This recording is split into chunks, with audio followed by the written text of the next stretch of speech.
शाम के ठीक 6 बजे थे, लेकिन आसमान में ऐसा अंधेरा छाया हुआ था जैसे लग रहा था कि रात के 9 बज चुके हों। एक पुराना खटारा रिक्शा हिचकोले खाता हुआ पहाड़ी रास्ते पर चल रहा था। रिक्शा के अंदर केवल 2 लोग थे, एक रिक्शा वाला और दूसरा पिछली सीट पर बैठा आर्यन। आर्यन जो दिल्ली का एक खोजी पत्रकार था, रिक्शा से बाहर देख रहा था। बाहर रात की धुंध इतनी घनी थी कि 5 फीट दूर का पेड़ भी किसी भूतिया आकृति जैसा लग रहा था। अचानक रिक्शा एक जोरदार झटके के साथ रुक जाता है। लो भाई, तुम्हारा स्टॉप आ गया है। इससे आगे मेरा रिक्शा नहीं जाएगा, तुम्हें यही उतरना होगा।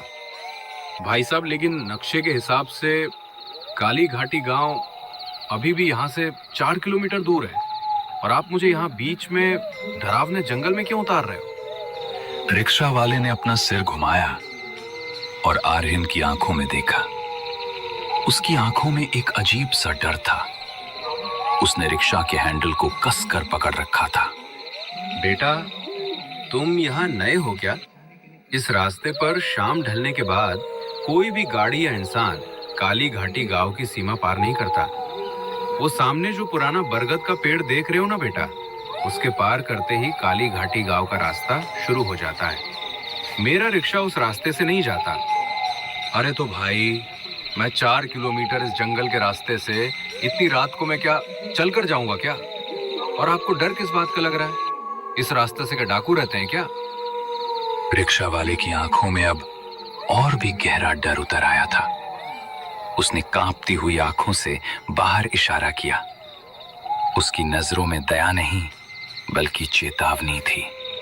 डाकू होते तो हम बंदूक लेकर चले जाते बेटा। वहां वो है जिससे बंदूक भी नहीं लड़ सकती, काला पानी। आर्यन को लगा ये ड्राइवर उसे डराने की कोशिश कर रहा है ताकि ज्यादा किराया मांग सके, या फिर ये स्थानीय अंधविश्वास है। उसने बहस करना ठीक नहीं समझा। उसने अपना भारी बैग हाथ में लिया और रिक्शे से नीचे उतर गया। ठीक है भैया, आपका बहुत बहुत धन्यवाद जो आप मुझे यहाँ तक छोड़ने के लिए आए। जैसे ही आर्यन रिक्शा से नीचे उतरा, रिक्शा वाले ने तुरंत अपना रिक्शा पलटा और वापस जाने लगा, जैसे रिक्शा वाला किसी मौत के मुंह से भाग रहा हो। देखते ही देखते रिक्शा वाला रिक्शा लेके उस अंधेरे धुंध में गायब हो गया। अब उस डरावने जंगल में अकेला सिर्फ आर्यन था। सामने घना जंगल और एक जानलेवा सन्नाटा।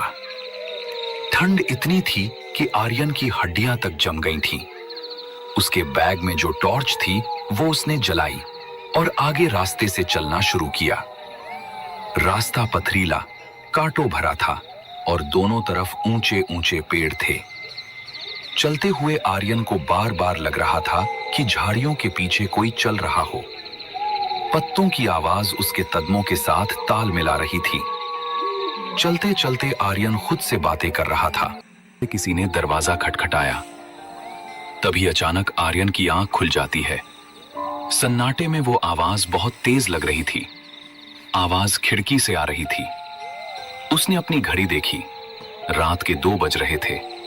हरिया काका कोने में सोए हुए थे और जोर जोर से खर्राटे ले रहे थे। आर्यन उठकर बैठ गया। उसका दिल जोर से धड़क रहा था। रात के 2 बज चुके हैं और इतनी रात को कौन हो सकता है जो दरवाजा खटखटा रहा है? तभी आर्यन ने मन में सोचा कि शायद कोई जानवर हो। तभी बाहर से एक आवाज आई, एक बहुत ही जानी पहचानी लेकिन दबी हुई आवाज। भैया जल्दी दरवाजा खोलो, बाहर बहुत ठंड है। आर्यन का खून जम गया। ये समीर की आवाज थी, बिल्कुल वैसी ही जैसे बचपन में जब वो बाहर खेल कर आता था और दरवाजा खटखटाता था। आर्यन तुरंत खड़ा हो गया। वो खिड़की की तरफ जाने लगा। समीर, बाहर तुम हो क्या? हाँ भैया, मुझे इस गांव से ले जाओ, वो आ रही हैं। जल्दी दरवाजा खोलो, मुझे बाहर बहुत ही डर लग रहा है। आर्यन का हाथ दरवाजे की कुंडी पर गया। वो दरवाजा खोलने ही वाला था कि तभी उसे हरिया की चेतावनी याद आई। बेटा, चाहे वो आवाज तुम्हारे भाई की ही क्यों ना हो, भूल कर भी दरवाजा खोलना मत। आर्यन को कुछ समझ नहीं आ रहा था। उधर उसका भाई बाहर ठंड में अकड़ रहा था। तभी आर्यन बाहर खड़े उसके भाई समीर को कहता है, समीर, तुम खिड़की के पास आओ, मुझे अपना चेहरा दिखाओ। आर्यन ने खिड़की के बाहर झांकने की कोशिश की। बाहर घोर अंधेरा था। उसने अपनी टॉर्च चलाई और खिड़की से बाहर रोशनी मारी। रोशनी पड़ते ही जो उसने देखा, उसके हलक से जान निकल गई, लेकिन आवाज मुंह में ही दब गई। बाहर उसका भाई समीर खड़ा था, या कम से कम समीर जैसा कुछ। उसके कपड़े वही थे जो उसने फोटो में पहने थे। उसका शरीर अजीब तरह से फूला हुआ था, लेकिन सबसे भयानक उसका चेहरा था। उसकी आंखें नहीं थीं, उसके होंठ सिले हुए थे। तो फिर आवाज कौन निकाल रहा था? तभी आर्यन ने देखा कि समीर के पीछे अंधेरे में एक लंबी काली परछाई खड़ी थी, और आवाज उस परछाई के पेट से आ रही थी, जो समीर जैसी आवाज निकाल रही थी। भैया, तुमने दरवाजा नहीं खोला, अब मैं अंदर आ रहा हूँ। और तभी अचानक खिड़की से जोर जोर से आवाजें आने लगी। क्या हुआ बेटा, तुम इतने डरे हुए क्यों हो? तूने किसी को देखा क्या? काका, मेरा भाई समीर बाहर है, लेकिन वो समीर नहीं है काका, वो कुछ और है। तभी बूढ़े आदमी ने घर के अंदर से कुछ लाल मिर्च और एक नींबू लाकर उस खिड़की के पास लटका दिए। जैसे ही खिड़की पे नींबू और लाल मिर्च लटका दी, वैसे ही बाहर का शोर अचानक रुक गया। एकदम सन्नाटा। कुछ पलों बाद खिड़की के बाहर से एक गीली फिसलन भरी हंसी की आवाज आई। कल मिलेंगे आर्यन, मेरे तालाब का काला पानी प्यासा है, मैं जल्दी लौट आऊंगी।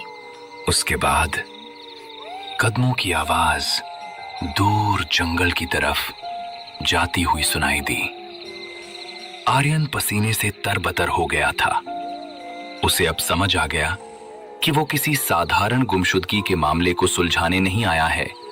ओह, तो इस काली घाटी गांव में अपनी मौत लेकर आया है। काका, वो क्या था? बेटा, वो उसी तालाब में डूबी हुई लड़की की परछाई थी। वो तुझे आजमाने आई थी। अब वो जानती है कि तू यहाँ है, और तू तेरे छोटे भाई समीर को लेने आया है। अब बेटा, तुझे सावधान होना होगा। कल का दिन तेरे लिए बहुत भारी होगा। काका, मुझे कल ही उस काला पानी तालाब पर जाना होगा, इससे पहले कि वो मेरे भाई के शरीर के साथ और कुछ करे। वहां जाने का मतलब अपनी मौत को दावत देने जैसा होगा बेटा।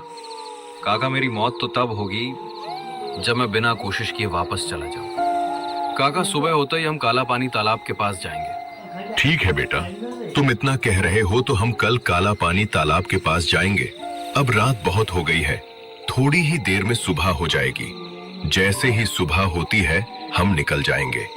ये कौन है भाई? ये कौन है भाई? आपको पता है कि ये कौन है? भाई इतना सिंपल है, ये तो संजी सैमसन है। अगले दिन दोनों उस काला पानी तालाब के रास्ते से निकल पड़ते हैं। थोड़ी ही दूर जाने के बाद भयानक जंगल का रास्ता शुरू हो जाता है। लेकिन जैसे ही दोनों जंगल के अंदर गए, वैसे ही उस जंगल में अंधेरा होने लगता है, जैसे रात हो गई हो। ये सब देख के आर्यन डर जाता है। अचानक दोनों रुक जाते हैं। तभी आर्यन बूढ़े आदमी से कहता है, काका, ये कौन सा माया जाल है? जंगल के बाहर तो दिन का उजाला है, और जैसे ही हम जंगल के अंदर आ गए, वैसे ही यहाँ रात का सन्नाटा शुरू हो गया। बेटा, ये उस काला पानी तालाब का रास्ता है। इस रास्ते से दिन में भी रात होती है। अब बेटा, रुको मत, आगे बढ़ते रहो। ये इस जंगल का माया जाल है, इस पे ध्यान मत दो और आगे बढ़ो। दोनों आगे निकल गए। चलते चलते जंगल से भयानक डरावनी डरावनी आवाजें आनी शुरू हो गईं। थोड़ी ही आगे जाते ही उनको वो काला पानी तालाब दिखाई देने लगता है। वहां जाते ही आर्यन जोर से चिल्लाकर उसके भाई समीर को आवाज देता है। समीर, तुम कहा हो, मैं तुम्हें लेने आया हूँ। चलो मेरे भाई, घर चलो। तभी अचानक उस तालाब से आर्यन के छोटे भाई समीर की आत्मा निकलने लगती है। भैया मैं घर नहीं आ सकता क्योंकि मैं अब इस दुनिया में नहीं रहा। तुम वापस लौट जाओ भैया। ये तालाब बहुत ही खराब है। कुछ दिन पहले मैं इस तालाब के फोटो लेने आया था, लेकिन इस तालाब ने मेरे को अपने अंदर खींच लिया भैया। तुम एक पल भी यहाँ मत रुको, जल्दी यहाँ से वापस चले जाओ, नहीं तो वो आ जाएगी। लेकिन समीर, मैं तुमको वापस ले जाने आया हूँ।